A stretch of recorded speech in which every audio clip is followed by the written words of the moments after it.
ভাই আমার কিছু কথা আপনারা শুনে যাবেন। প্রবাস জীবন খুব কষ্টের জীবন। আমি এই মাত্র কাজে থেকে আসলাম, এখন দেখেন পোশাক আশাক চেঞ্জ করিনি। আমি বাড়িতে যাবো, এই যে টিকিট করছি, এই যে আমার পাসপোর্ট, এই যে আমার পাসপোর্ট দেখেন। বাড়িতে যাব, টিকিট করেছি এই মাসেই। আমাকে বাড়ির থেকে বলতেছে যে বাড়িতে এসে তুমি কি করবা। দুটো ছেলে থাকে আমার মালয়েশিয়াতে, ঠিক আছে। খালি চাই টাকা। আমি একটা মানুষ, আমাকে চায় না, খালি চাই টাকা। টাকা দাও, টাকা ছাড়া অন্য কিছু চায় না তারা। আমি একটা মানুষকে আমাকে চায় না। 13 বছর আমার বিদেশ চলে। আপনি কত বছর ধরে আছেন মালয়েশিয়া?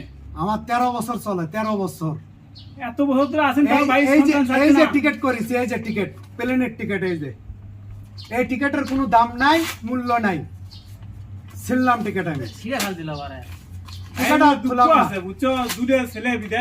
দুটো ছেলে বিদেশ আছে আমার। আমার বলে বাইর যাওয়া চলবি না, আমি বাড়ি যাবো না। এই যে পাসপোর্ট ছিঁড়ে ফেলে দিল। কয় তারিখে যাওয়ার কথা ছিল?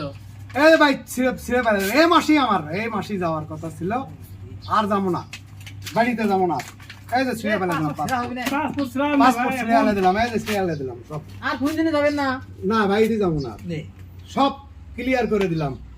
যাই হোক, আপনারা যদি যারা বিদেশ করেন সবাই একটা কথা মনে রাখবেন, টাকাকে ভালোবাসবি ফ্যামিলির লোক, কিন্তু আপনাকে ভালোবাসবি না।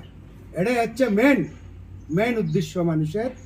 আপনারা সবাই সাবধানে টাকা পয়সা বাড়িতে দেবেন, পারলে কিছু সঞ্চয় করেন নিজের জন্য, ফ্যামিলির দরকার। ঠিক কথা বলছেন। ওকে ভাই, সালাম আলাইকুম, আল্লাহ হাফেজ। ঠিক আছে।